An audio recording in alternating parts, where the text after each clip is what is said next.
it's time to start Dishin Days with your hosts, Tony Moore, Michael Mattis, Justin Lee Hareld, and Araceli Aviles. And now, let's dish. Why, hello, everybody. Happy Sunday. Welcome to Dishin Days, where we are serving up a full dish of this week's episodes of Peacock's exclusive #1 award-winning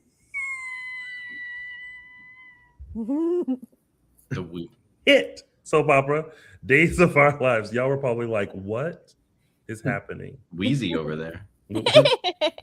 They call me Lil Wheezy.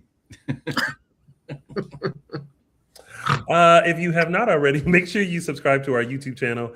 Oh no, I'm sorry. Subscribe to us. We are Dishin Days Show on Facebook and Dishin Days on Instagram, Twitter, X, and Threads. Also, make sure you subscribe to our YouTube channel if you have not already. And if you want to become an exclusive member of our exclusive members only page, make sure you hit the join button. For $4.99 a month, it may be a different price in other places, as I have discovered.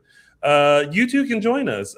In fact, today we will be doing our virtual event right after Dishin Days called After the Dish, where we discuss some things. So if you want to be a part of that, make sure you join us. And also while you're there, check out all the things that we have posted for you guys. It would be great and amazing. Tell somebody about it. So that way we get our numbers up. We're so close to 5,000 subscribers. We should be a lot more, but we'll take it. We'll take it. So join us. Not 5,000 members, but 5,000 subscribers on our YouTube channel. Something different. Before somebody starts doing the math and being like, oh, nope, don't think that. Also, if you need to take us with you because you can't watch us live, go ahead and check us out on Apple Podcasts, Spotify, and iHeartRadio. That way you'll never miss what has been going on in your favorite fictional town of Salem, brought to you by the fine folks at Dishin Days. Just search Dishin Days on Apple Podcasts, Spotify, and iHeartRadio, and you too can be a part of all the stunt shows and shenanigans. Also, if you could, please go support our former co-host and my chocolate twin, Mr. James Lott Jr., who is giving you a full rundown of all the other soaps. That's right. If you are a fan of Beyond the Gates, Young and the Restless, General Hospital, and Bold and the Beautiful, go and check out JLJ Media on YouTube and where all podcasts can be found. And also check out his original audio dramas. James Lott Jr. is the soap connoisseur, so give him a follow and let him know that the folks here at Dishin Days sent you over there. Just make sure he sends you back. And of course, if you guys want to sound off on any storyline or character that you saw on this week's episodes of Days of Our Lives, do not forget to send us your video or audio clip and letting us know what you thought about this week's episodes. You can send it to fanmaildd@gmail.com. That's fan, F-A-N, mail, M-A-I-L, the letters DD @gmail.com. In 30 seconds, tell us your name and where you're from and sound off on what is making you ticked, happy, or feeling good about this week's episodes of Days of Our Lives. We want to hear from you. So make sure you do that. And who knows, maybe you too can also end up with your own segment like Jen, Debbie, and Christian Me World. Or be a frequent person featured on our show, such as Myrtle Hope, Melissa, and Patty from Tacoma, Washington. Yeah. So join us, y'all. All righty. The question is, what did we think of this week's episodes of Peacock's Days of Our Lives? Damn. Oh, I thought this week was kind of good. Or at least It wasn't the worst. It wasn't the most exciting week, but also not the worst. Yeah. That sounded like the song in Chicago the musical. Can't Do It Alone. That's it. That's what I thought. Anyway.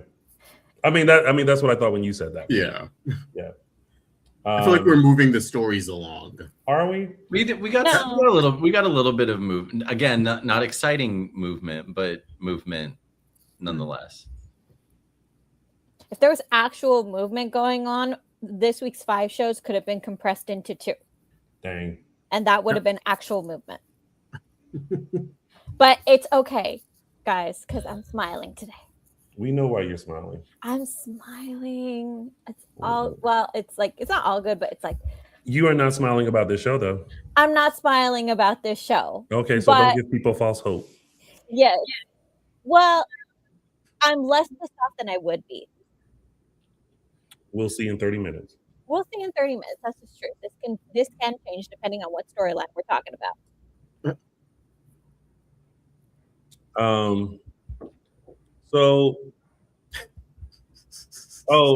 Debbie, keep trying.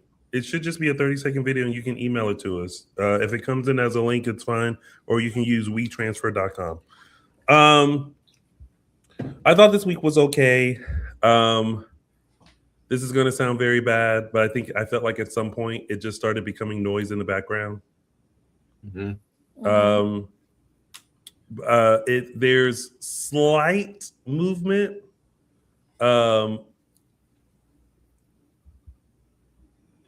Period. So then let's talk about it then, shall we? Mm-hmm. I have not had I think at this point I don't know where the hourglass is. Uh-oh. It's probably in a closet somewhere where I probably should have went back to. Another story. Anyway, it is now time to start Dishin Days. Yay! And also, why is it days? For those of you who are tuning into our Instagram Live, make sure you come in and join us on YouTube. I know I'm being all technological right now. Oh, that's who you were talking to before the show. Oh, okay. Yeah. Oh, yeah. Did you see me downstairs being like? Yeah, Michael was trying to read your list. I was trying to read. Oh, I was trying to like recite. I was like, "Hi, everybody. I'm Tony Moore." Hi, everybody. I'm Tony Moore. All right, so let's get things started with our top storylines of this week, and it's still on. The what? No, I just logged in. We are going to start with our drinking buddies. Yes, there was a time being had at Small Bar. Everyone was letting out their misery. Okay, I said this before, but I'm going to reiterate this again. I really feel like this storyline with Alex, Joy, and Stephanie would be so juicy with Jeremy in the mix. Because good. Yeah. No, go ahead. I was going to say maybe you were going to say they're putting in random men to have her have these conversations with, where it would have been Jeremy would have been the perfect person to. Yeah. I was thinking. First of all, I had two thoughts. Number one, when she was chatting with Theo and invited Theo just to stay at the house and stuff, I felt like when Theo laid down on the couch, I was like, did we shoot this scene later? Because why do I feel like Theo's hair is different? I noticed something. I noticed some continuity with him this week where I was like, wait, he looks, and I couldn't put my finger on like why he looked different from one scene to the next. Yeah. And I think it must have been a taping. Yeah. It was a slight haircut. They probably take weeks apart, yeah. Yeah. But my next thought was when Alex walked into that apartment and to see Jeremy laying there. Yeah. Well, it could also be that this whole storyline was meant to be with Jeremy, and for whatever reason it had to be cut, and now they're just inserting they're going with what the storyline would have been, but now they're just like, oh, we'll put Theo in place of Jeremy, and you know, woulda, coulda, shoulda. I think we should have stuck to plan A. Because okay, I don't know about you all, but I think everyone. gosh, how do I put this? Because I feel like there's a lot happening without a lot happening, if that makes sense. I feel like on one hand, we look at Stephanie and we go, girl, you need to calm down. But then this week, when she kind of put into perspective of like, you don't see it, but she's definitely like into you. And I'm like,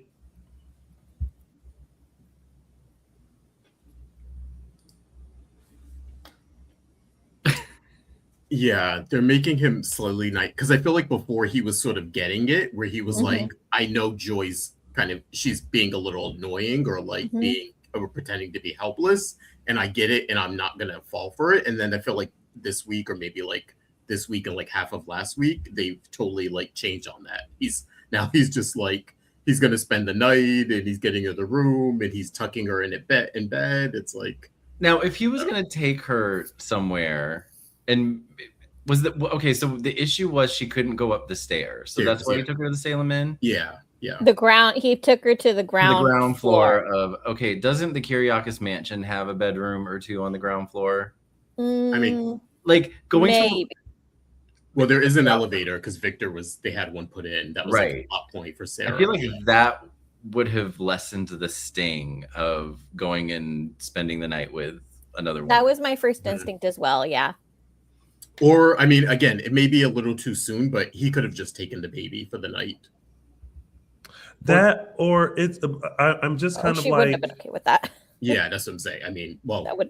Yeah. But I'm just like, I'm sorry, Joy, how did you manage all this time without Alex? Like, were you this dependent on Nancy?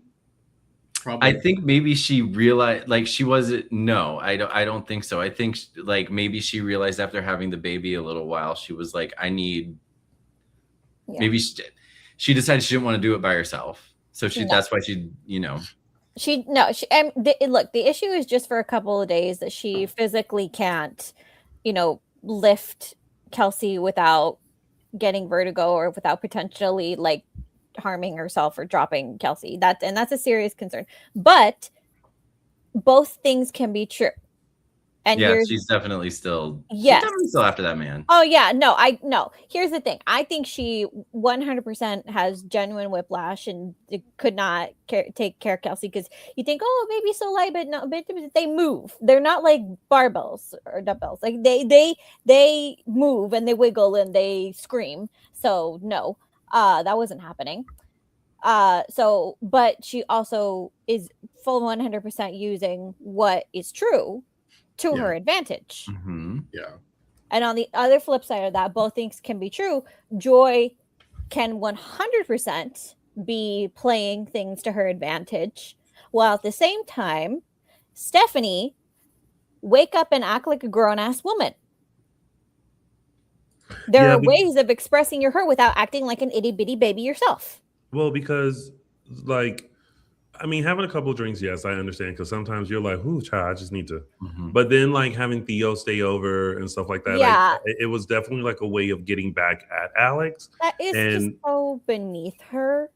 Yeah, and I'm glad that Kayla kind of had that conversation with her, like, ooh, child, like, like it's not you. Hi, mom. Yes, it's hot here in LA as well.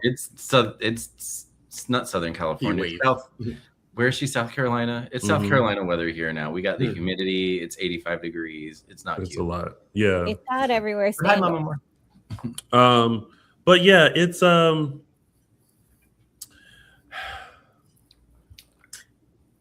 It's true because then they made up at the end. So like they were being like snarky with each other and like going tit for tat, and then they kind of made up, and it's like, okay, well, what is the understanding now? Mm-hmm. Yeah, like at this point, Alex should be on full alert because Stephanie has made it clear this is her position and this is what she thinks of Joy. Even if he doesn't think that, your wife is telling you this, so like you got to take it at least seriously and be on guard.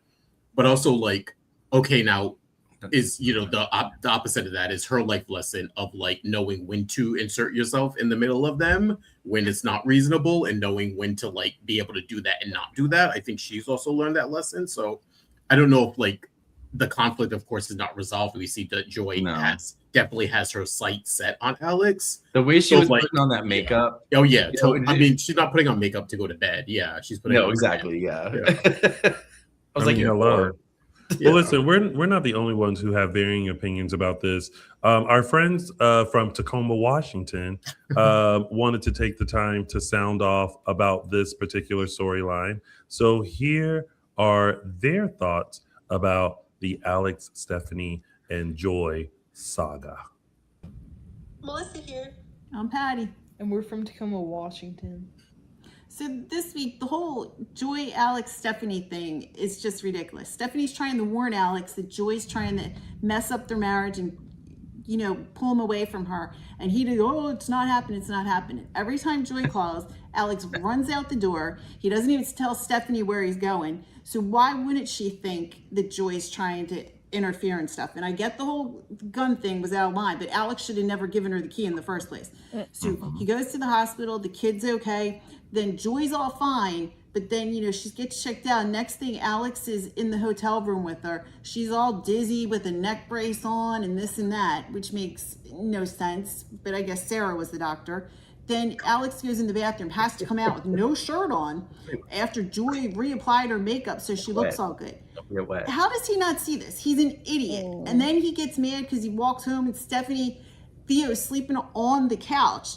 Is he going to tell Stephanie that he was in there shirtless, adjusting Joy's neck brace and everything with her giving him goo-goo eyes and everything? Probably not. So he's an idiot. Doesn't see any of the situation coming.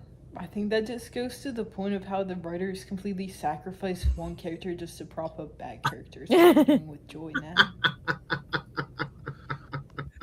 Our friends at Tacoma, Washington, they are torn. We got Patty, who is like everybody's an idiot, and then we got Melissa, who is like we stand with Joy, and Myrtle Hope, who is trying to keep it all together, honey. Thank you guys from Tacoma, Washington.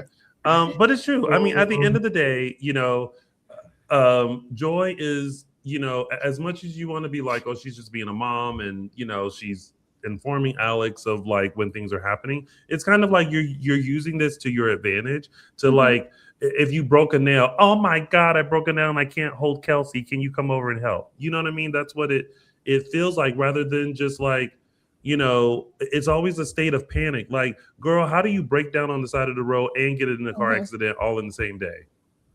Like, just stay home. I mean, there are some drivers who I wouldn't put that. Yeah. There are those drivers out there I wouldn't put that past. No. But she's acting Not to WeHo Times, you see. Oh yeah, God. we just look at WeHo Times. There's people busting up cars left and right over here. Or go stand on Fountain Avenue, yeah. Fountain, the WeHo Expressway, yeah. But right, that is the WeHo Expressway. But it just feels like, you know, Joy came in as this very like tough character, this very independent character, and now what we have seen her is kind of play this damsel in distress to try to lure Alex, you know, over to her. And it's like, y'all just really need to talk about co-parenting. That's it. You know, there was no, I don't know. Like the whole staying the night thing and all that. It's like, that's a lot. That's a lot. Yeah, and this is becoming exactly what went down between Austin, Sammy, and Carrie and Lucas and baby Will back in the day, when it was still believed that Will was Austin's kid, and Carrie and Austin were together. Anytime, like, Sammy used that child to her full advantage to try to break up Austin and Carrie and try to get Austin for her. And it wasn't subtle. It was not subtle, yet, you know, good old Austin. Go for it every time. No, I'll go back even further and say this is now going to turn into the Justin and Adrian and Angelica mess. That's what it's turning into. And so and wouldn't it be great if if Alex actually consulted his dad and said, hey, this is going on, what is your advice? His dad's too busy in Port Charles to worry about shit in Salem. He's not been in Port Charles for a while, I can tell you. Oh. Okay. Yeah, they should have touched on not it. often. But yeah, they haven't got into that conversation. I will say this though, I do like that they're not painting Joy as like a villain in this though. It's more No. like she's an opportunist, and I like Yeah. that. I like that they're not Yes. sort of repeating on or playing on her reputation with the Johnny stuff, that she's some like man eater who wants to mess with someone's marriage. Yeah, I because will that say was though, never her. I like the Ooh. nuance of it though, because I think Christian Miro was like, "Is she faking?" No, she's not faking. That's the nuance that I like of it. And when what's her name asked her, "Do you want to get checked out?" She said no. So like the neck brace was a result of her actually defying that. So like, you know what I mean? Like she's not faking a neck injury to get him to stay. It's sort of like, oh, this happened. Okay, you know what? I can actually use that a little bit. She's not creating the chaos a bit. So I that part I kind of like. I like that it's a little nuanced. Like with Sammy, like Sammy would have taken a crowbar to her neck to do that. You know what I mean? Like, Oh yeah. that, you know what I mean? Like Joy's not there. I don't know if she'll get there. She's not as duplicitous as Sammy, but she definitely takes advantage of the situation. Yeah. I'd say she's more an opportunist than a villain. Yes. Yeah. Which I don't mind. I like the little nuance of that. Because yeah.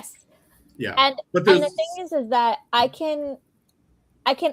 don't like, while we can say we don't agree with what Joy is doing, we can at least understand it, because it seems like Alex is not defining boundaries. So we can't put this all on Joy, because Alex is not being firm and defining boundaries with her and saying, let's come up with a plan for us co-parenting. What do you want holidays to look like? What is your personal plan for your future? You know, do you want a career? He's not being proactive about any of this. So let's not put it all on Joy being the opportunist. Secondly, Stephanie needs to stop whining.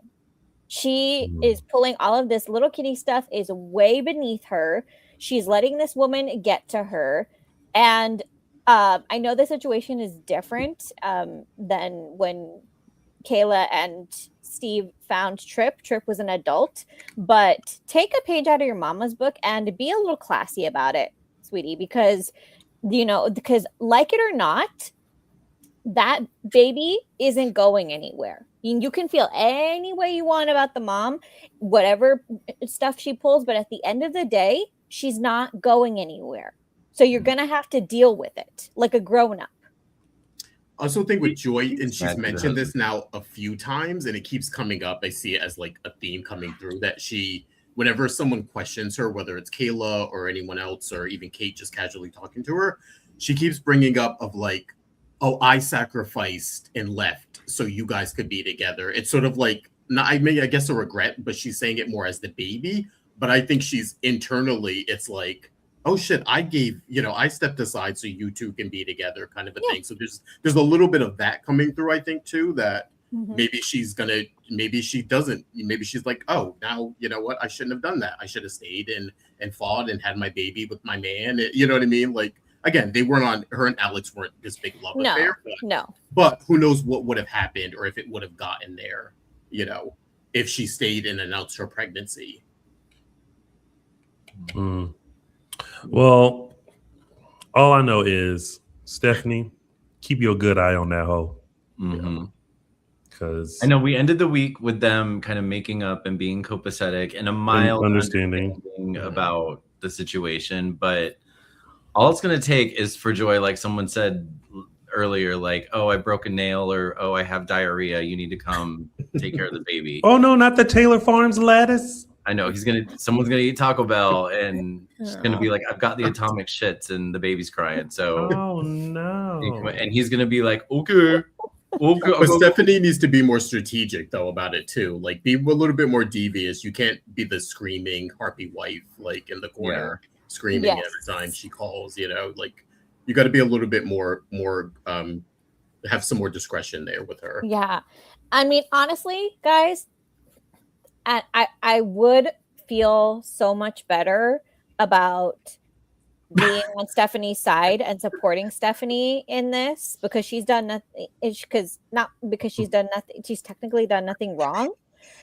But my fear is that, like, she doesn't see Kelsey as a person. And I think that's what's hanging me up in all of this. I don't think that. I think that it's coming from the fact that she just mentioned, her and Alex just had a conversation about having kids, and she kind of decided like it's not for me. So she is now dealing with someone who has come back into the picture, almost a year later, with the thing that she does not want to provide for Alex. So there's that. And then it's also, I think that she's also coming off of her kidnapping. So there's a lot of things that are being tossed to her right now, to where it's not that she doesn't see Kelsey as a person, but right now Kelsey is an extension of a person who is going after her man. And Kelsey is now an excuse for, her Joy to call Alex and say, oh my God, the TV won't turn on. And Alex being like, well, Kelsey can't not watch Barney. I have to go over there and fix the TV. The Wiggles. You know what I mean? Like that's what it's like right now. So it's not that she's not seeing the baby as a person. It's just that life has been a lot. Life has been a lot, and this just adds an insecurity to her marriage. This minute. Yeah. Yeah. I like how your Mama Moore. Thank you, Annette. Thank you, Annette, for naming a TV show that's actually of this century. Anyway, Barney is of this century. Thank you. No, it's actually not. No, it's actually. Who cares, not. guys? Like, it's a child show. It's a well-known child show, whether it's from this century or not. Everyone in this watching this knows what Barney is. So, Michael Madness, you were going to mention my mom. Oh, because in all of this talk, I think she's like, let's round this all up and say that Joy wants Alex back. Boom. Basically, like, next.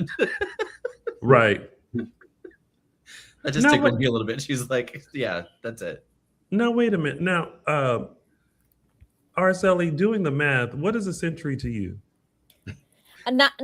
I didn't say in a century. I said of this century, as in created after the year 2000. And I know that that's a lot for us to wrap our heads around, but we were all born before 2000. I don't know what you're talking about. All those TV shows you mentioned, I'm a 90s baby. were probably the years 2000. Baby, I was born recently, but I wasn't born yesterday. Okay, look at the scan. Okay, this century. Speaking of this century, you know who came back this century? Lexie. Let's talk about these Damaris sisters, shall we? Oh my gosh. I was still dying. No. well, this week she's more dying. She's dying plus. But I don't know about y'all, but I was very happy to hear that like Celeste is still around. Yeah. It So was nice to have a Celeste mention, even if we can't see her, hear her. I'm still saying I can make that phone call. Alexandra, darling, you come to me immediately at once. You're in great danger if you stay in Salem. But yes, Justin. I know I'm like maybe the lone person, but I like this storyline, and I actually like where I think they're going with this. I think it's an interesting take on it. I think we've established, and what I mean by that, I think we've established they're doing a particular storyline. We know it. We've been experiencing it for the last few months. It is not the storyline I think any of us thought they were going to do, or when we heard Lexie was coming back, we thought that was going to be the storyline.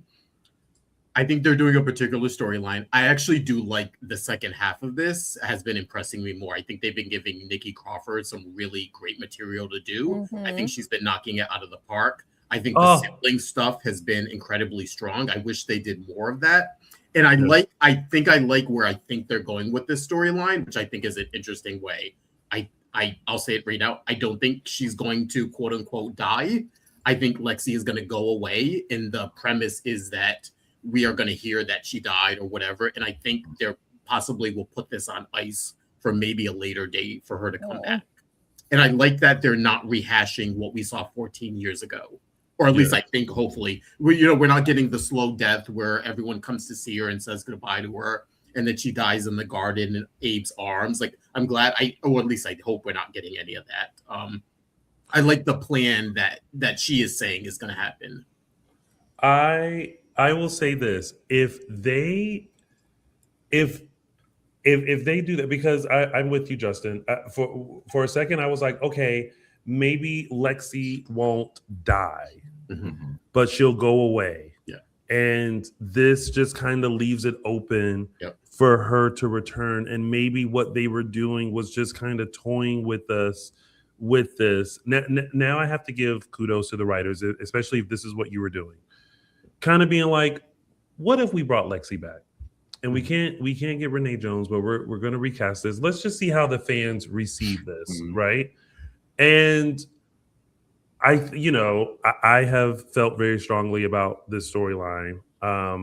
Nothing against Nikki Crawford, because I do think she's doing such an amazing job. That scene with her and Marlena, good. Yeah.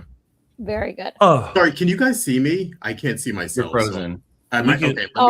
I'll go back in. Okay. Thanks. I think even Miss Deidre Hall got unexpectedly affected in that scene. I like those were real, like that was real crying. Those were real tears. Like you can't fake that. As good as you are. I think that was like legit. Like Nikki Crawford was in it and she was bawling her eyes out. And I think Deidre Hall got affected and I was just like, how close was Lexie and Marlena? Because in this moment, I can see their relationship.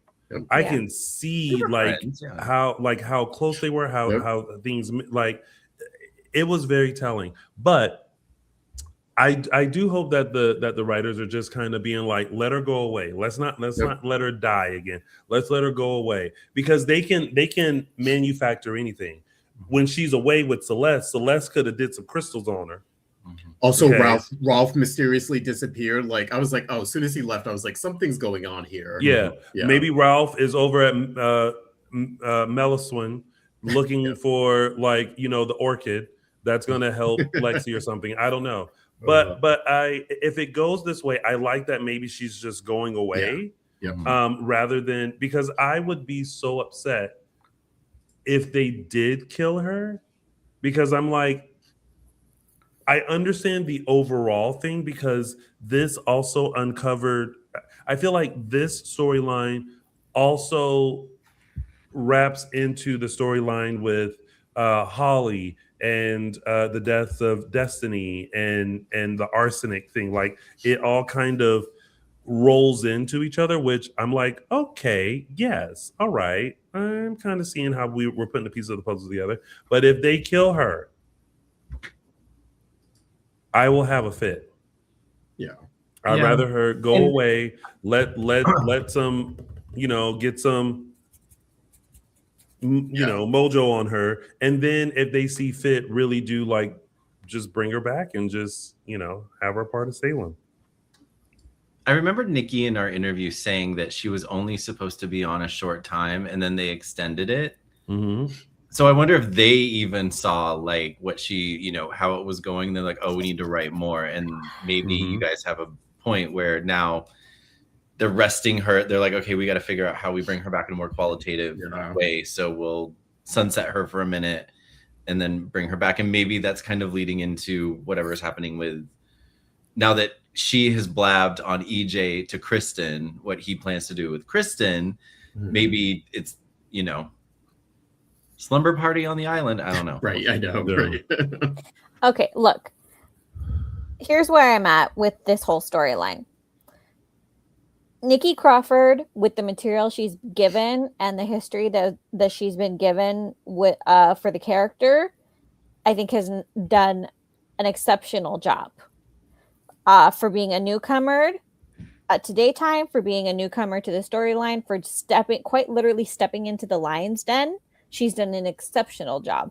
Her scenes in particular with Marlena, with EJ, and this week with Kristen were phenomenal. They've been Mhm. phenomenal. She has had almost instant connections with all of them, and they've been wonderful. The thing about umbrella storylines like this, with big swing storylines like this, when you take that swing, you better hit it and you better know where it's going. If you don't know where it's going and you think, oops, we'll pivot at some point, Pivot! you Sorry. can't do that with a storyline this big, with a comeback this big. There are other storylines you can do that with, and then you can, make a right turn and make it work. But this was a swing and a miss, plain and simple. You took it. I think they took a giant swing and missed the mark because they didn't know where it was going to end. If you're going to start something like this, start a storyline like this, you better know with 100% confidence where it's going to end. Well, here's the thing. I think the problem is that it seems like I feel like it's a possible swing and miss. I don't think we can fully say if it was a swing or a miss yet until we see the outcome with Lexie. And the reason why I say that is because I feel like we're coming out of like, oh, I see where they could possibly be going now. Whereas before, even I was like, I don't understand why they brought Lexie back. If it wasn't Renee Jones, this doesn't make sense. Da da da da da da. But now it's kind of like, okay, wait a minute. So you're not just going to kill her off. You're going to make her go away. Oh, okay. Well, maybe you guys. Oh, okay. So let me rethink this. So I feel like it can't be a full swing. Now I will take accountability. I will eat crow if you come back afterwards and say, like I told you, it was a swing and a miss, and I'd be like, yep, it was a swing and a miss. But right now, I feel like it's a pending. You have put in an application to the swing and miss storyline department, and we are going to approve or deny once we see the outcome of Lexie. I think it's all dependent on the outcome of Lexie and where they take Lexie. If they kill her in that garden, definitely a big miss. If they just send her off and she's still alive, and we got to wait a few months because we don't want no letter that says it's Lexie. She died. Or Abe to get that phone call from Celeste being like, Abraham, darling. Did you hear about Lexie? Did you hear about Lexie? Terrible news, darling. Even with that, I guess I'm just so annoyed at this that like they're constantly mentioning Celeste. Like it just annoys me at this point. Celeste annoys you? No, the fact that they keep Not mentioning seeing her. Celeste and we don't see her. Like for a storyline this important. See, it's little things like that where I'm totally out of this storyline. You have taken me completely out of it because with a storyline that should be this powerful and this important, there are all of those little elements that you have to put into place, and bringing and having Celeste in the mix would have been, I'm gonna say it, necessary, because she was it was like Lexie and Celeste. Mm-hmm. No matter what Lexie and Abe were going through, no matter what shenanigans were going on with the Damaris, Celeste was always Lexie's constant, and for her to not be in this, I find insulting. Annette asks, how old would Celeste be by now? I feel like around 70? Late 70s, early 80s. Yeah, because she's not that much old. Well, not that much older than Lexie, but she's not like 30 years older than Lexie. She's maybe 20 because she got involved with Stefano really young. Yeah, late 70s. Because Lexie's supposed to be 60. I feel like it's always like when someone says something, I suddenly think of, oh, she's 75. FYI. It's a little. I suddenly think of this. Can you imagine? Picture it. Lexie is now alive and awake, and she came out of the tunnels like she did. But shortly thereafter, there is a knock at the door, and Susan is in town. and Susan answers the door to Celeste. Now, can you imagine the medium powers of Susan and the psychic abilities of Celeste just for a short amount of time, and how kismet that might. As that Stefano was a main. Yes, Susan, darling. Mean man. No But see, that's my point. No idea. So it That's kind my of point, Tony. it It's like, would've why been- should we have to imagine it? We should have just gotten it. Okay. Yes, but we do know. Well, okay, we don't know, but we know in a sense of we can sit here and think of this, right? But then there are like logistics of things, right? Oh, I know. I that know are beyond- 100% logistics. Yeah, believe me. that But are beyond all this. Why go for the big swing? I don't know. That's my thing. It's like if you're gonna go for the big swing, go for the big swing and get all the right elements. If not, I'm sorry, don't bother. This is true. I mean, Go another direction. We would have been happy with plenty of other directions. There's, the days being days, the wacky things that we have seen in over the years. Look, we will take anything if you put your heart into it, if you make it humorous. We'll take anything. But if you're gonna take a big swing, do it right. Oh, I agree, because obviously that, oh my God, that would have been. I mean, just can you imagine? I know that unfortunately we have to, but can you just imagine, like Celeste being there and Susan, and then also tying in them in with the EJ storyline? Like, what if Susan was like Elvis? Well, even she's conveniently absent from all this. Like, he brought Lexie back from the dead, and Susan doesn't show up to either see Lexie or scream at him, or there's a lot. I mean, you could have even incorporated Rachel. I mean, I think the disconnect is, I don't know if they envisioned this as a big swing. Unfortunately, I think to us, the idea of Lexie coming back is like I even said this. I was like, if they get this right, this is like their feather in their cap for this writing team. And we brought back Lexie and we did this big umbrella storyline, and it looks like they envision this as like a small capsule storyline that we're going to get someone to come in for a few months and play Lexie. And I mean, we interviewed Nikki. She was gone before she aired. So it was a capsule storyline. And we've seen this pattern with their idea of bringing back older people. It's not to bring them back as regular characters. It's to service some other plot line that, in our opinion, is far less interesting. Yes. They brought back Rachel. Rachel was a shell of who she was. She might as well have been a brand new character. Rachel Blake. Yeah. They brought back Peter, who they get me started on that for a day and work a day or two, like, and ridiculous. no reminiscing, and no scenes with Jennifer, no real connection, So Lord have mercy.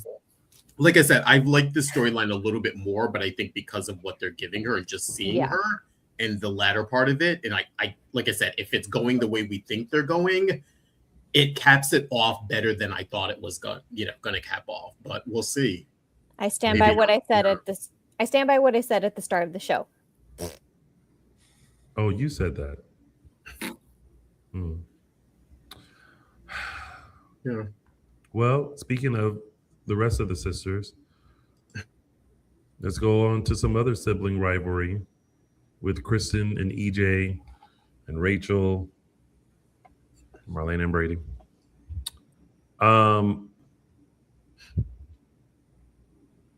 Let's not fight with the kids. Which kids? I don't mind Kristen and EJ going at it, but it's so icky. Now it was already kind of like, girl, Kristen, why are you trying to kill Johnny? Sydney. And then now it's Sydney. And then just like someone said earlier, all the phone calls with Sydney? Now she's coming into town. Like And is it, and then it's like, is Sydney going to be one of those things where like she's mystical and it's like, well, Sydney was in town, but like now she's gone. Yeah, like Nicole.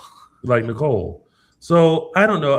This back and forth with Kristen and EJ involving the kids is a little, because when she opened that door to Bayview and saw EJ sitting there, I don't know. I kind of don't mind. Like we talked about, like psychological warfare. Like what I didn't like about it was Kristen like just being like, oh, I'm gonna kill people now. Like that's the part I didn't like. Right. I feel like I would have been okay with her using Johnny like in a way, but not like killing him. I feel like that's low hanging fruit for Demira to just kill somebody. Like there's got to be a little more of a plan. Anyway, I'm not mad about it, and like, you know, just kind of like, well, yeah, I'm not mad about it. Yeah, I'm with you, Michael. I didn't mind the EJ Rachel stuff because it's been established that he's not going to hurt Rachel, so he's really just kind of toying with Kristen, and he's also not really doing anything to harm Rachel. So I actually didn't mind him sort of messing with her through that. I mean, I kind of have a problem with him wanting to kill her too now. I mean, yes, she did try to kill Johnny, but it's sort of like, okay, how you know, where do we draw the line with each other here? But I didn't mind him sort of toying with her through Rachel. I think if it were ambiguous whether or not he would do something to Rachel, I feel differently. But I think it's pretty much established he would never touch her, and he even said that and has no interest in going after Kid. Ironically, EJ is the honorable one in this situation regarding children. So you know, in a weird way. And that part of it, he's that part, Yeah, I mean, I kind of like don't feel sorry for Kristen at all. The idea of her being separated from her child, I don't think anybody would think that's necessarily a bad thing right now. Well, and the thing is, we know stuff that other people don't. We know that she crashed Sophia and essentially killed her for what we know. So like that's where the lack of sympathy for Kristen comes in. But that's also what I don't like. Like she's not that. It's just such a cheap way to do a villain. You know what I mean? Like, that's what I'm trying to say. Like, I'm gonna kill someone. I'm like, oh, okay, whatever. That's not interesting. Yeah. Well, let's see what Annette has to say about this storyline as she does her sound off, and let's see what she says. Hey, this is Annette in Iowa, and every time Brady comes up with something intelligent, it's kind of shocking. But most of all, I can only hear Samuel L. Jackson's character from Pulp Fiction say, "Look at the big brain on Brady," every time he says something smart. Have a good Sunday. Bye. Well, she kept it short and sweet. I forgot that was more about Brady, but Brady's a part of this in some way. Yeah, you know, okay, so we mentioned last week that what Brady should have done was take 2 samples of the water, give one to the hospital lab, give one to an independent lab. We're jumping to the next storyline? We're talking about Brady, so... Okay, yeah. Can I finish my thought? Great. Yes, sorry. So 2 samples at the same time, one to an independent lab, one to the hospital. He got it half right because he didn't take the samples at the same time, which really messed me up. So on the topic of Brady being smart, he almost got there. And then we can continue the conversation when we're in that story. But cut him some slack. He's a new detective. But was there much to the last story? That was my point. I was like, I think we can move on because I don't see much to the last. No. But can we finish our thought? Thank you. Can I speak? Can I finish? I'm speaking. Oh yeah, I'm speaking. That's it. Mm-hmm. Well, speaking of, and all of that, let's move on to the hospital, shall we? In University Hospital, there is a lot going on. Oh my God. Is there though? Is there though? I think so. I mean, A lot of talking. There's a lot of talking going on about things that took days and days that probably could have taken less days. And as Michael said, I think I mentioned this days, last week. more samples. it took them 4 days last week just to think, oh, could EJ have left that book for me? Duh, yeah. And then again, like these back and forth conversation, all in that Back one. and forth. It's like they took an entire week on that hospital lobby set, and we're like, okay, all of the conversations this week are happening here, just shifting in people, and it's like that's where all of these like blah, blah, blah, blah, blah, blah, blah, blah. And it's just not very intriguing. And then they you know, the whole concern about Holly, you know, and her being like this addict that just can't help herself, and they went really hard on her this week, and I didn't like it. And now what happened at the end of the week happened, but we know that's, you know, that was EJ's doing. What's just weird is that like they're calling her an addict based on the fact that they found arsenic in her system, and that she OD'd one time so long ago. But you know that the arsenic comes from the water that she was obviously drinking. What's the cortisol? Yeah, right. But also it's like there was no other, and it's like, well, then test her for the other drugs. They should have came up in her system if she's doing drugs. So if nothing is coming up, why like.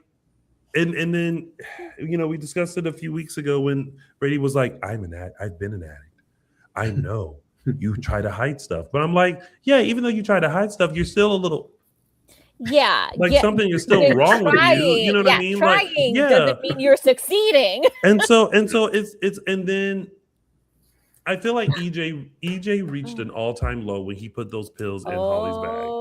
Yeah, because he wants to play like, oh, I'm still the caring stepfather, but and you kind of saw, you could see what was going to happen when they brought the bag, and then Sarah put the bag over here. EJ was back watching him. I'm like, fuck, what's he going to do now? Well, and then he bought what's her face brought the little envelope, and you knew something was in there, and that must have been the pills that he put in Holly's bag. So he must have been planning to plant them and just got the opportunity with the overnight bag being just left on the desk for anyone to do anything with. But he definitely had a look of, oh my God, what have I done? When Tate discovered the pills. When Tate discovered the pills. Go on. I'll say it later. When Tate discovered the pills, and then they cut to EJ, and EJ was just kind of sitting there. You could tell in his face, like, and that's when I knew. I was like, oh yeah, you put them pills in there, and now you feel some kind of way because now you done set Holly up to cover your own self. Yeah, I mean, he really does care about Holly. I think we know that. It's just his sort of back is up against the wall, so he's willing to, pure EJ. He's willing to sacrifice someone, even someone he cares about, to save his own ass. So I think some people are like, oh, look, I think he's, it's bad he's doing it, but in his mind, he's justified by it, and it doesn't mean he doesn't care about Holly, but he's typical EJ trying to save his own ass. Yeah, but go ahead, sorry. I'm don't understand the Sarah stuff. Why but even if like she thinks it she brings it up every single time. It's like, okay, even if you think Holly's on drugs and she's lying to you, what is confronting her every single time you talk to her? I know, just being so forceful about it. Yeah. It's not helping anything. It's repetitive, it's pointless, but unfortunately that's become kind of Sarah's call to fame as of late. She's being so forceful about it. And of course, anyone in that situation that's being confronted with force like that, that's actually innocent, is going to react the way Holly is. But then they're using their reactions against Holly. And it's like, this poor girl, like.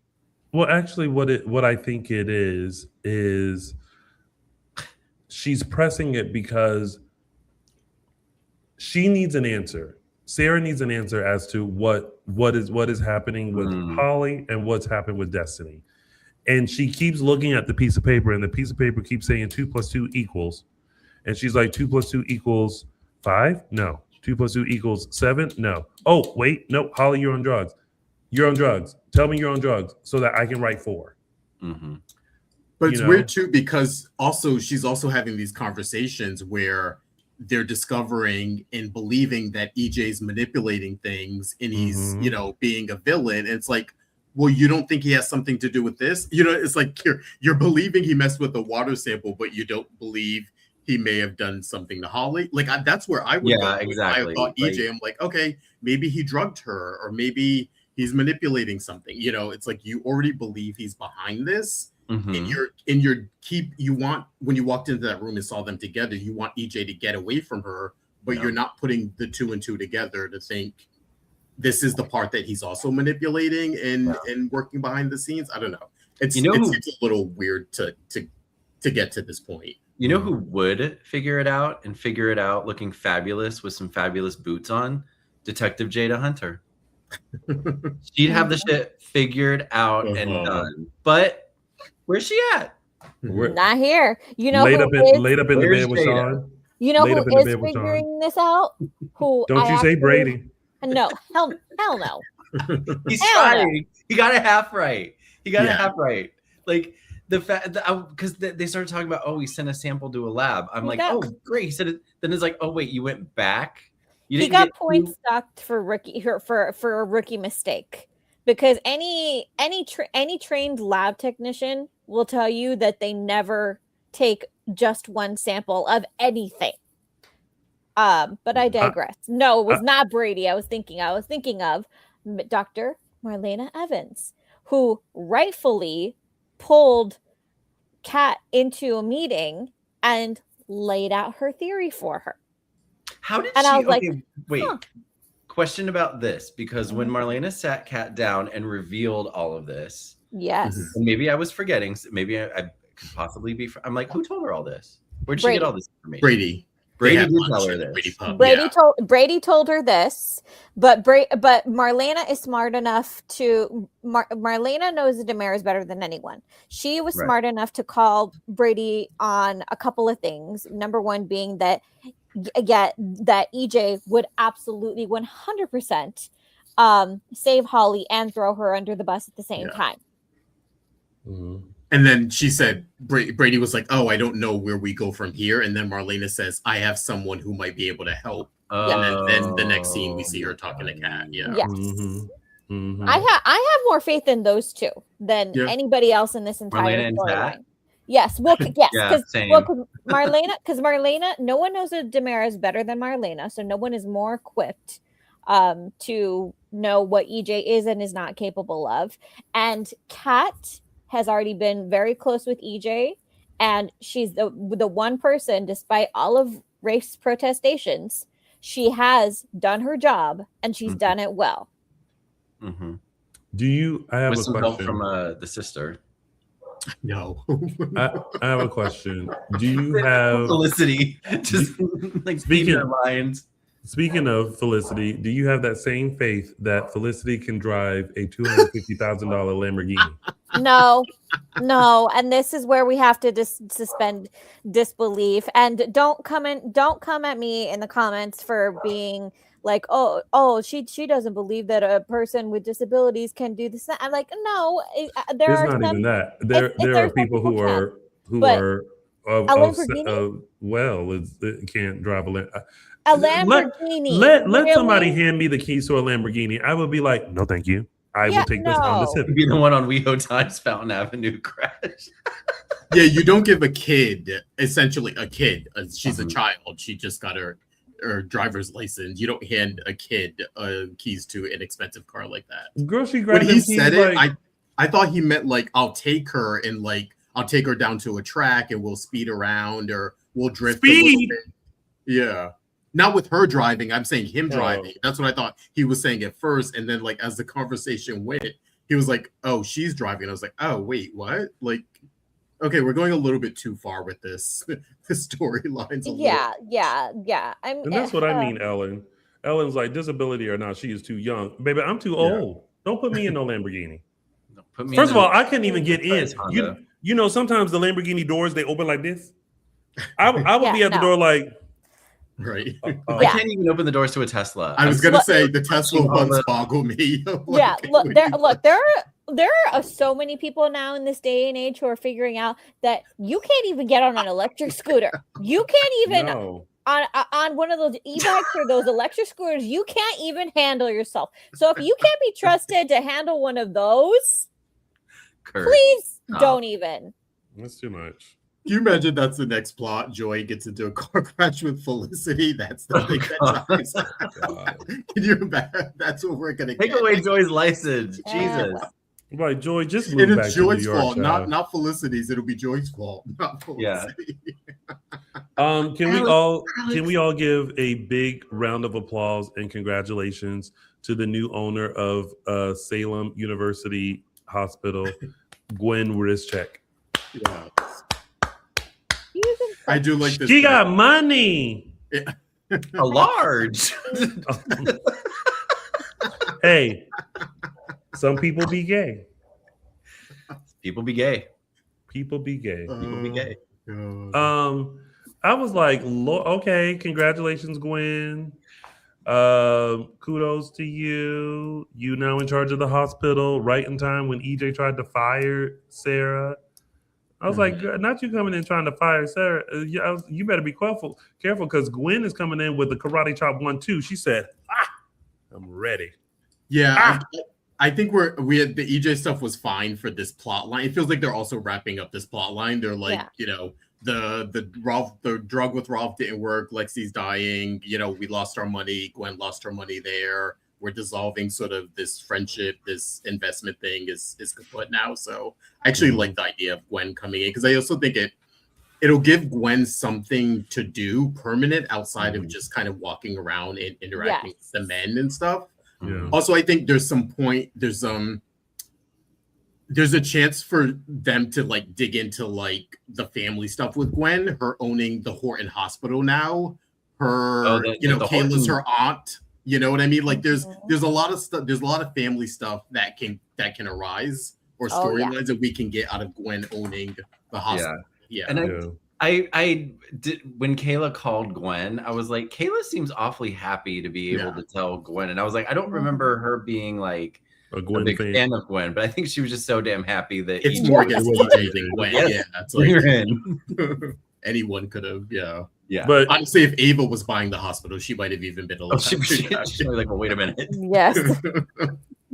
But we gotta make sure that everything is signed, sealed, delivered before we really celebrate. Yes. And unfortunately, of course, on cue, she's celebrating the hospital, and bam, someone got her. But look at Gwen being proactive. Remember not a few weeks back, she said she suspected this might happen, and she gave Leo the ammunition that he would need to use against DJ. So I'm like, but he's all concussed and shit. Is he even gonna remember? Is he even gonna like? Gosh. He would have to be like severely in the hospital for him to not. Well, he was supposed to be. He checked himself out. I know. Yeah. So we'll see how this goes. But I'm just saying, in terms of Gwen thinking far ahead, she made sure she had all of her ducks in a row just in case. Mm-hmm. Well, interesting. You guys think it's EJ? Nah, I think it's Dimitri. I think it's Dimitri. Yeah. Yes, that's a little too easy. Yeah, I just assumed it was Dimitri since they also made that. I think it was last week. She said the thing of like, Dimitri's backed off. I haven't heard from him in a while. Like, I'm finally free. Once she said that, I was like, okay, something's coming. Like, he's not going to back off or, I mean, I think EJ, but I'm thinking it's Dimitri. They want us to believe it's EJ, but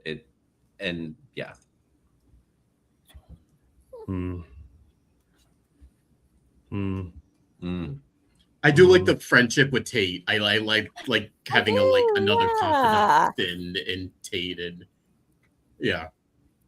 for whatever. What if we did this? Picture it. Los Angeles, a gym studio, self-defense class with Leo Howard Tate. Is he topless? Shirtless? Yes. Okay. I want to be in there like, Leo, show us some stuff. And I'm like, hey, hip. You Or- really, really overestimate what I want to spend my money on. You would spend your money on a shirtless man. Not a married shirtless man. No. Oh yeah, that's right.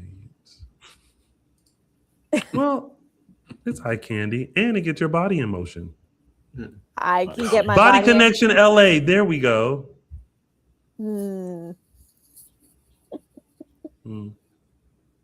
Fine.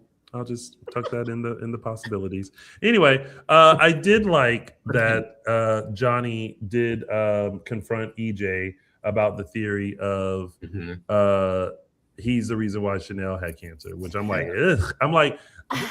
I'm like, you know what? This would have been the time to shoot EJ. This would Yeah. have been the perfect time for somebody to shoot EJ. Mm-hmm. Well, the other Okay. excuse was good too. I mean, that was mind blowing too. I mean, That was a fact. Plenty of reason to go around to pop that guy. Yeah. I mean, unfortunately, EJ does have a point. They're never really gonna know for sure at this point because it's been so long. Yeah. For all we know, it could have the first time that Chanel got cancer. It could have been multiple factors. It could have been the well water plus Paulina's radiation. Paulina, You know, and you know, it's cancer. You know, is tricky. Unless you have one glaringly obvious factor that you have been exposed to that others have not been exposed to, that you can point to, sure, but you can't. There's no like retroactive diagnosis years down the line. If not,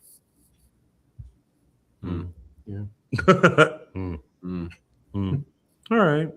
Well, everyone, those were our top storylines. And before we get into our tidbits, we just want to remind you guys to kindly please make sure you find us on your social media platforms. We are Dishin Days Show on Facebook and Dishin Days on Instagram, Twitter, X, and Threads. Also, please make sure you subscribe to our YouTube channel. If the 145 people who are currently watching us live have not subscribed to our YouTube channel, what the are you waiting for? And I'm just kidding. My mom watches the show. What are you waiting for? Please go ahead and subscribe. Also, become a member of our members only page. You can join us for virtual events like the one we're having today called After the Dish, where we take a deeper dive into some things. Also, make sure you show some love to us on your favorite podcast station, Apple Podcasts, Spotify, and iHeartRadio. And go show some love to our former co-host, James Lott Jr. over at JLJ Media on YouTube and where all podcasts can be found. And yes, my mom chimed in and said, "That's right, son," which means she is watching closely. She's watching and listening. She's watching and listening. you All right, let's should move. assume that she's watching and listening, even when she's not watching and listening this show. Oh, well, first of all, my mom is a sleuth. Have I not told y'all about this? I know, yeah. My mom has no social media. However, she will call me and go, "I saw that post you made. I mean, how did you see? How did you see the post, ma'am?" It's because other people have social media. My mom uses their social media to find out what we're posting. So I don't know who to block because I don't know who she's using. And she'll never tell. She never will. She will never reveal her sources. That's why I'm such a slippery sleuth, because I get it from my mama. Y'all knew Carmen Sandiego in a red jacket. I knew Mama Moore, the original detective. All right, let's go into our tidbits, and we're going to start with the first tidbit, which is fast fashion and concussions. Not them trying to start off this Gabi Chic knockoff, like Timu Gabi Chic. Timu Gabi Chic storyline. I'm like, what is this, honey? Can I get a recap of what happened? So Gwen bought what she thought was an authentic Gabi Chic bag from a reputable retailer. Mm-hmm. Yes. When the Gabi saw it, realized it was a fake, and now what was the outcome of this? They're still trying to find the they're investigating. They've now found multiple websites that are supposedly reputable that are selling Gabi Chic knockoffs. Yes. And well, on one point, Rafe is right. The counterfeiting it's its own department, and it's not considered high priority. So you do have to, it takes time. It's definitely That's definitely a bad business. But yeah, pulling in Leo to this storyline, I think is smart because it gives them all something to do. And I do think that I saw that little smile that Gabi was, was trying to fight watching Gwen and Leo banter. And I think that there's a part of her, I think, she's just so intent on hating Leo, but there's always that part of Gabi that will always remember where she came from, that she was, she was just like Gwen and Leo. She was the pariah, she's the outcast, she's the girl who clawed and scratched her way to the top. She was able to control Julie Williams' heart with an app. Yes. Yes. She ain't a saint.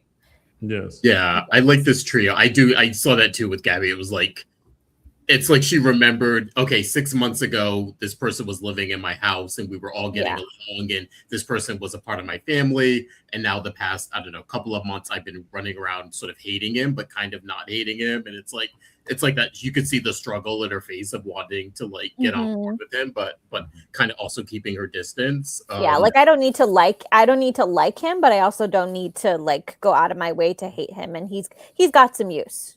Yeah. And I like them expanding Gwen. Like I'm on board with them expanding the Gwen character outside of Xander.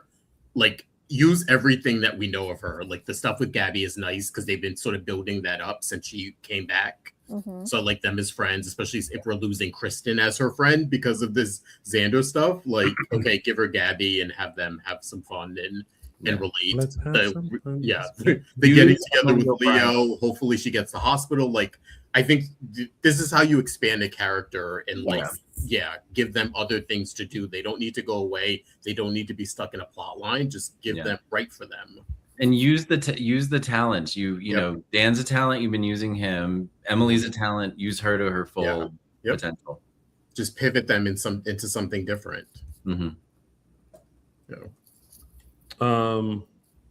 I do love Javi and Gus together. They are so cute. Yeah. And it's curious because we've talked about this before. When they bring someone new in, sometimes that changes the dynamic. It could also change the plot line. Maybe Leo and Javi aren't endgame, and maybe they're not the super couple. Maybe maybe Javi and Gus are the super. You know what I mean? Like I think it's up for interpretation. I think we had a new person in Gus coming in who we all like. Who I still think there's still something there with him. I don't know if you guys caught if it was last week or 2 weeks ago. He was in the Hernandez kitchen, and it was after Ari had left, and they were talking about like family stuff. And he had a line where it seemed like it was like a little bit revealing. It was like something about families are complicated, or like the way that he said it to me, it was sort of like an indication of like they're hinting at something with him. And he's been sort of a blank slate. So I think hopefully they invest in his character and we get some info on Gus. But yeah, I don't know if I would say. Maybe I don't know if I'm rooting for Jacob's Javi with Greg's Leo now. You know what I mean? Maybe before I was. I don't know now. Yeah. Maybe I like Javi and Gus together now. You know. Yeah. All right. Well, let's move on to everyone having a girls' night out. We got Chad and Belle on a date, and Lee and Marlena hanging out. I'm not girls' night out with Chad. Girls' night out and Chad. So I know what you're gonna say. I was crying. Go ahead, Tony. Was there nowhere else they could have had this concert? Did they have to have it in Horton Town Square? I don't know. Like was there? Oh, they have everything. like I was even sitting here thinking like, okay, the Chez Rouge set, even if they just got like a red curtain and like some chairs and like made it look like they were inside of a theater, like that could have worked. I was like, I don't believe for a second y'all are sitting in Horton Town Square listening to Vivaldi. I'm with you, Tony. This cracked me up so. It wasn't Vivaldi, Verdi. Verdi, Vivaldi, Picasso, tomato. They were at a fancy concert. That would be like putting Dorothy Chandler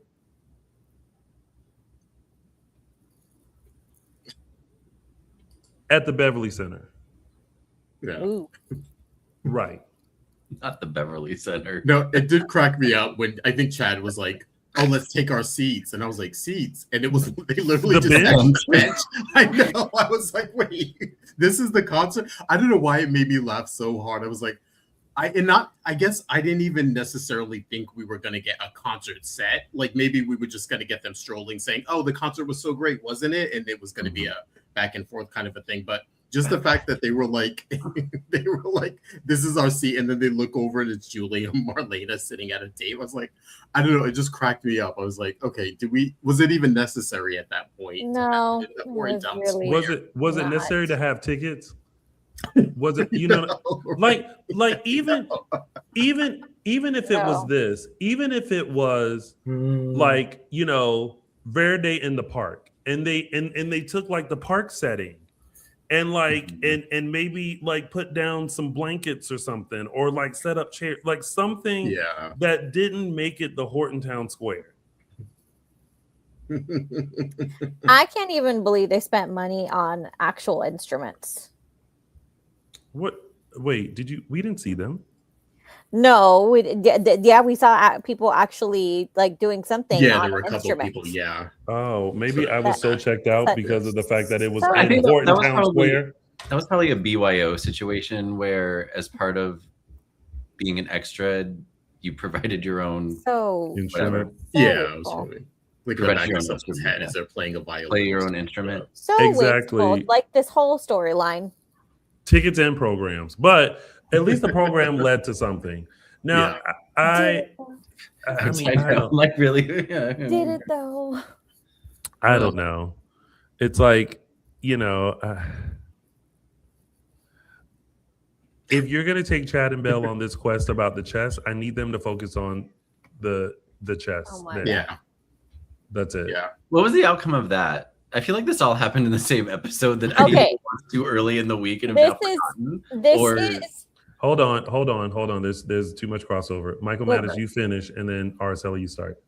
Oh no, I'm just saying, was this all in the same episode? Because I forgot, I forgot the Marlena Brady conversation. I forgot the outcome of Belle and what's his face in the program and the stranger, and I think I just watched it too early in the week. So what? I think it was Friday's episode. No idea. And was it, or Thursday? No, I think it was Tuesday. I was gonna say, I feel like it was earlier in the week. It was Tuesday, I think, because I was like, this is. It all just wasn't one episode. Yeah, it was crossed. It was but this is why, because it could have been one episode. All of this week could have been condensed to one, maybe like 1.5 episode. Okay, and this storyline, I'm going to be shocked if it actually produces actual fruit to bear, because it feels so recycled. It feels so 2007. An Italian composer with a message in invisible ink that leads to a Celtic cross. Gee, doesn't this feel recycled from 2007? In what way? What happened in 2007? They did that whole reveal of Stefano's original grudge against the Brady family with the Colleen and Santos storyline. The Colleen and Santos storyline. That at least was interesting. That was a true umbrella storyline where that had actual consequences. You know, there was consequences for the Brady family for years to come. We lost Sean Sr. in that storyline. We know EJ and Sammy got closer in that storyline. That at least had like an arc. I don't know what they're doing with this. Stefano is dead. Everybody who yes, everybody look. Everybody the inheritance who had has been relevance, distributed. The man is dead. everybody who had relevance to that storyline is dead. The person for whom this bequest was intended, John, is also dead. Unfortunately, not that we wanted to see him take on the storyline either, but that's neither here nor there. He is also gone. I don't see a point to this. All I heard was, "No, Dad, Dad, he's fine. He sends his love." Well, I mean, listen, it sparked my interest. I just don't want it to drag out. Mhm. Like I sometimes forget about the chest because they don't seem to be focusing on it like I would like them to. It's not a chest, it's a chest set. Chest set, chest piece, check. Tony's still thinking about Leo Howard, so he's like chest. And his chest. We don't care. It Could be a chest. It could be a chest set. It could be a man on the moon. I don't care anymore. I just would like for them to focus so that way we can be like, oh, okay, that's what it is. A little more focused is a good way to put it. And not like 2 episodes here, 1 episode there, and then having it dead for 2 weeks, then Yeah. It's like, oh, we're still okay, got it. We're still doing this. Got it. You went through you went through the recasting Chad with a solid actor. Use him for something. Yeah. Thank you for mentioning that, Michael Mattis, because I am such a fan of Connor Floyd. I thought he was severely underused on the Young and the Restless, as is most everybody. And I was so happy that we were able to get him in a role where I can see him doing great things in this role. And then nothing. Yeah. I still have time. He's still at the show, so. I think he has. I think he has time. But it's one of those things where it's like you have at your fingertips a great actor. Use him. Yeah, I think they're trying to use him by giving him this like smaller, more intimate storyline with Martha, who's like a veteran. I personally, I wish they expanded him a little bit more since he is we're getting used to him as the new Chad. Like show him at the paper with Leo a little bit more, show him with the Demiras. Like the scene he had with Lexie a couple weeks ago was nice. So it's like stuff like that. I wish they just expanded his character just a little bit more just before they made him so insular now with Martha. And it's like just the two of them now. We're not even, the kids are gone. So it's like it literally is just the two of them with maybe Julie thrown in here and there. It's like, okay, I want to see him play the notes of Chad a little bit more. And it's hard to do that when he's with Belle, who's someone who hasn't been historically tied to his character. So I don't know. It's a little. I think Connor Floyd's doing a great job, but it's hard to get into Chad. I'll say, Yeah. All right. Well, those were your tidbits, everybody. And that was this week of Days of Our Lives. And before we get into our segments, we got to get into everybody else's. So we're first going to start with Jen's. We called them Jen's highlights of the week, but what they actually are Jen's EJ's highlights of the week. Let's check those out. Yeah. Jen, if you're a Go fan here with my weekly EJ highlights, Tony has named it now appropriately. EJ didn't have a very good week. It started off pretty good though. He's in with Rachel and Kristen walks in and they have their confrontation and where EJ tells her time is ticking, tick tock, tick tock. I love that. But then he hears from Sydney that Kristen has contacted her and wants to meet up with her in Paris. So EJ's on to her there. He plans to send her to an island though. Rita's taking care of that, but he walks in and into the living room and sees Lexie on the floor and goes off on Rita about Rolf being gone. Those were great scenes. Dan killed those scenes. And then he had confrontation with Johnny about the Holly situation. He switched the pills apparently, although we didn't see that on camera, but of course he's going to be blamed for that. And then he fires Sarah, which was good, but then Kayla interrupts, so that didn't turn out so well for him. And supposedly Gwen's going to buy the hospital, but now someone's kidnapped her. And of course he'll be blamed for that too, but I'm thinking that may be Dimitri. I think that's about it for this week. Thanks. Thank you, Jen, for your EJ highlights of the week. And now let's find out what's the thumbs up, thumbs down from Debbie. Thumbs up, thumbs down, Franklin, Tennessee. Thumbs up to Gabby and Gwen. I enjoyed their scenes last week together, and I hope we get to see them more. Thumbs down to what the writers have done with the Sophia storyline. They pretty much dropped it, and I think that's bad writing, and she deserves justice. Everybody still thinks she committed suicide, and they don't know that Kristen killed her. And I think that's bad writing. Bad writing. Michael. My And now let's wrap it all up with the scorecard from Christian Me World. This week's scorecard. Ugh, EJ. Telling this dude to stop being a villain for just 1 week is like telling Hitler not to do the salute for just 1 day. Bro just can't do it. And this latest stunt he pulled on Holly gets him a B for being a bad boy. Though he gets an additional score of a D for getting demoted from the hospital. Julie gets a D. D for thinking that she's getting dumped by Foster, and D for decontaminating the well water. Although that last part was to her benefit, it was not benefiting the rest of Salem, who were investigating EJ. And Johnny is also getting a D because his constant disrespect to EJ isn't scoring him any points at all. As a matter of fact, people are now getting suspicious of him colluding with his own father. If I were Johnny, I'd just drop out from the CEO position, focus on Chanel and the baby, and move to another state and cut ties with everything Demira. That would make EJ think twice about manipulating his kids again. All right. Well, that was our scorecard from Christian Me World. And now we're going to get into our favorite part of the show, which are our segments. And we're going to start with mine, which is Tony's official 3 Snaps Award. Okay, I heard it. Where it be? Oh, wait, what? Where is it?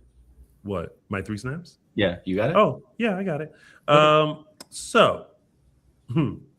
I had to give 3 snaps to the one and only Gwen Rizchek, Emily O'Brien, for this little comment she made to Javi and Gus. Same here. My oh my. Why are the good ones always gay or taken? Or in your case, both.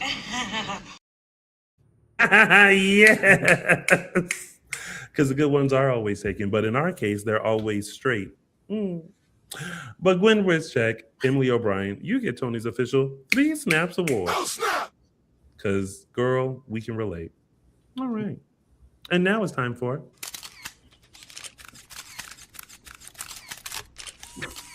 Caption That. All right. Also featured on this week's caption, that is Emily O'Brien / Gwen Rizchek with Gabi in same scene, basically. And this week's caption goes to Melissa Gallup at Mel Gallup on Instagram with her caption, Gwen, why would you eat that Taco Bell lettuce? Okay. Being topical about the current events. And yeah. Gwen looks like she's having a moment. I was so scared. Like when they started talking about this lettuce and fruit and all that kind of stuff. And I had just bought three acai cups. And I was like, oh. And I was eating salad because I was, I'm trying to be. Well, stay close to the toilet. Oh. To the turlet. Oh. And that was.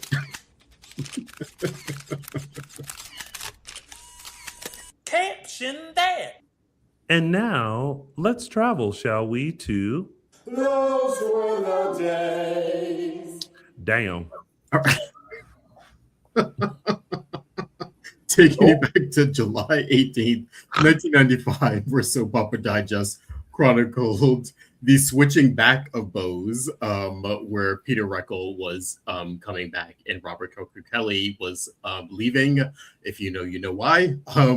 But this was interesting because I think when Peter Reckle left, he went left to go do like Knots Landing or something. And then, of course, they Christian Alfonso was gone at the time. They bring in Robert Kelly and people like him, but they were like, okay, where's Peter Reckle? And then Robert Kelly sort of started to take off his bow, especially when they brought in Lisa Rinna. And then they became sort of this interesting sort of couple of the show. And then it was like, okay, Robert Kelly is getting the boot and we're bringing Peter Reckle back. So just interesting that sometimes recasts have their own place on the show. And sometimes when they've been in it for a minute, they start to develop their own fan base, and then maybe people have mixed feelings about the original actor coming back. So yeah, that was July 18th, 1995, where Soap Opera Digest chronicled the switching back of beaux.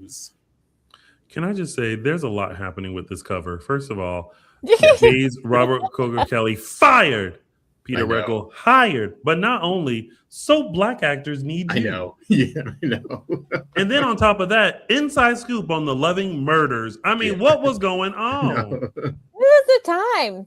If It you was read time. in their heyday, yeah. it's like you read it and you're like, fired black hired murders. Yes. Wow. Anyway. And Those were the days. and now it's time for It's a gift. And this week's It's a Gift goes to Gwen and Tate, an unlikely pair that I actually enjoyed this week. And rarely do I actually get a good drum roll. Everybody always says drum roll, but then nobody actually participates and gives you a good one. I do. I always give a good. I'm always like, oh. Yes, but you're in the minority. Like, there are some people where you ask for a drum roll and they're kind of like, I'm all about. Oh, you expect me to do it? I'm like, participate in the drum roll. Very Caucasian with me. I love a good drum roll. When somebody gives you good news, you give them a drum roll. White people love that shit. Oh God. I just know that that being a person of color, if you're like drum roll please, we don't automatically go into it. It's kind of like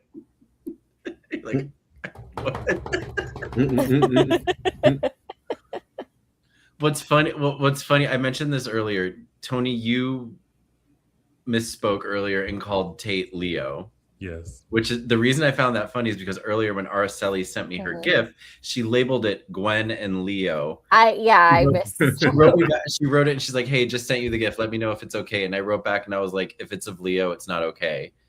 And then, but then I was like, "Oh, you meant Tate." I was like, "Oh, yeah."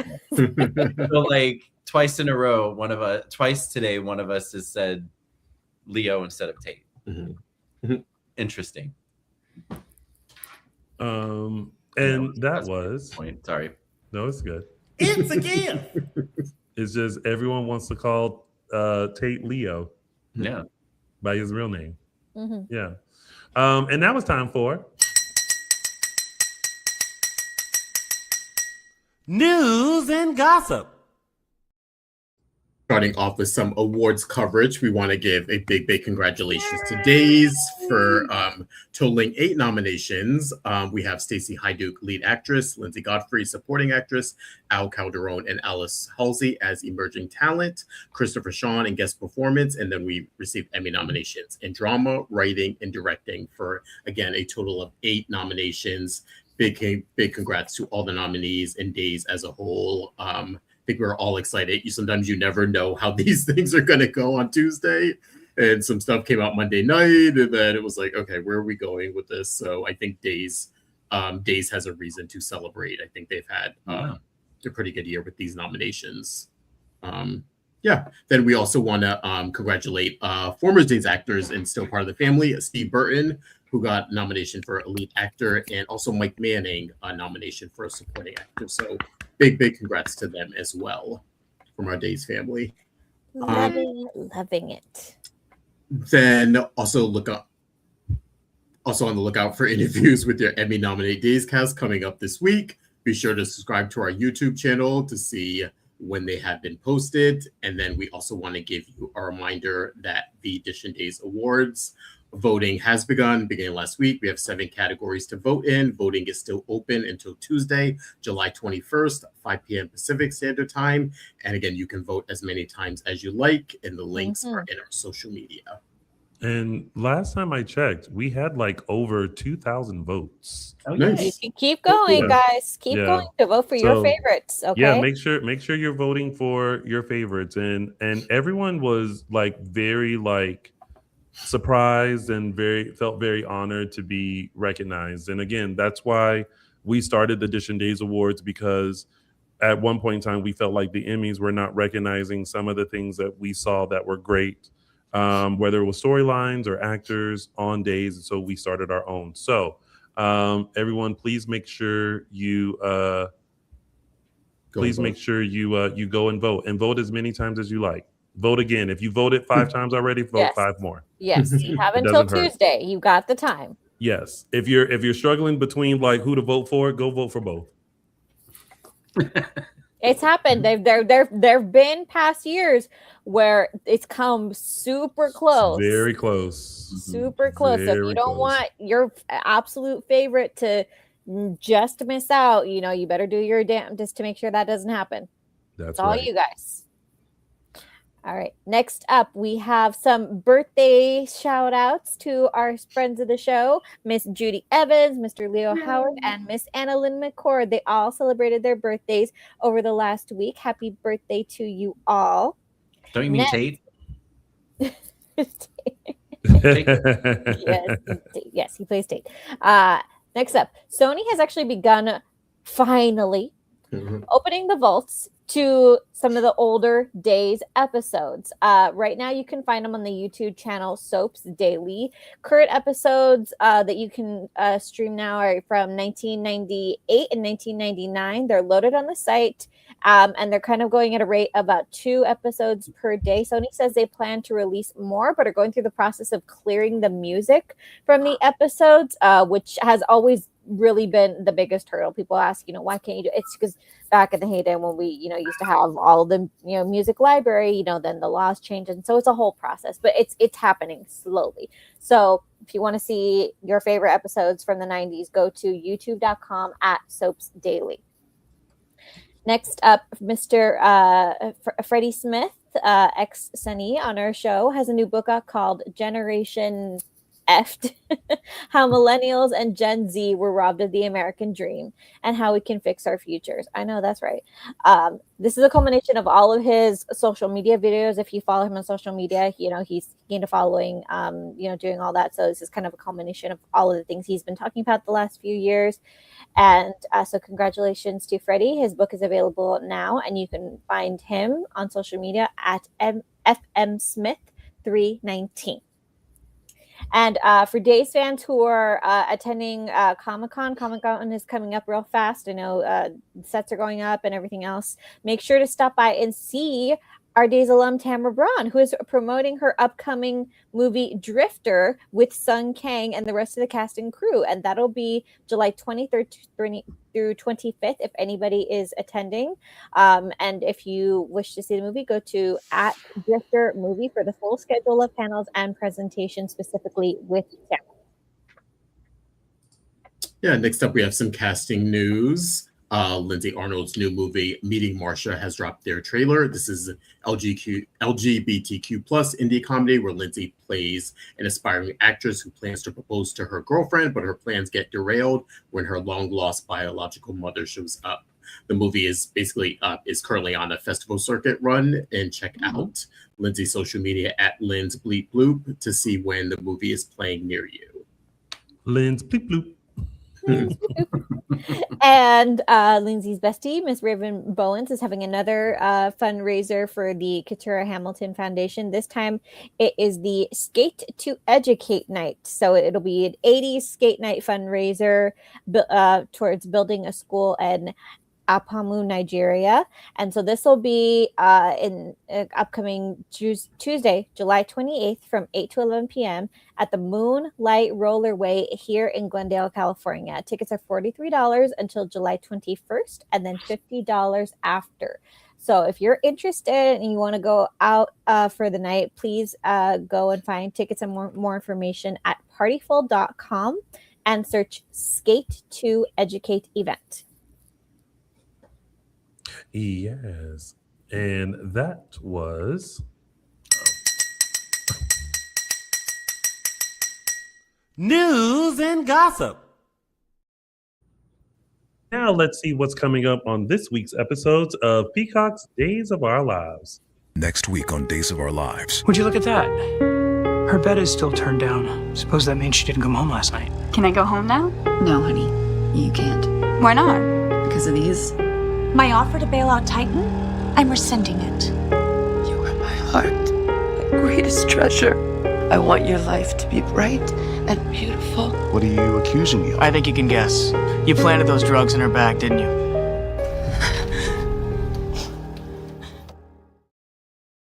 Oh, he said, Johnny fuck has a y'all, brain. I'm out of here, right? Run, Holly, run. Run, Holly, run. All right, y'all. Well, that has been Dishin Days. Oh, really quick, I want to remind you guys that right after Dishin Days, our former co-host, and my chocolate twin, Mr. James Lott Jr., is doing a little Emmys recap of his own. Excuse me. So head on over to JLJ Media for the Daytime Emmy special, starting at 5 p.m. Pacific Standard Time, 8 p.m. Eastern Standard Time, over at JLJ Media. It's going to be very fun. They're going to give their very real takes on the Emmys with Jerry Waggett, Candace Mack, Walter Ragsdale, and of course, Mr. James Lott Jr. So head on over to JLJ Media on YouTube right after this show for the Daytime Emmy nomination special with James Lott Jr. and the gang. So yeah, go check that out. And now, before we head out, Michael Mattis, where can they find you? If I can find it, you can find me on Instagram and X at MLMattis and MLM Images LA, although the latter one has been kind of quiet this summer. And Justin Lee Hareld, where can they find you? Find me on Instagram at Justin Lee Hareld. Araceli? You can find me on Instagram and Twitter at Tia323 Araceli. And you can find me on all social media platforms at Lounging with Tony. And you can find us at Dishin Days Show on Facebook and Dishin Days on Instagram, Twitter, X, and Threads.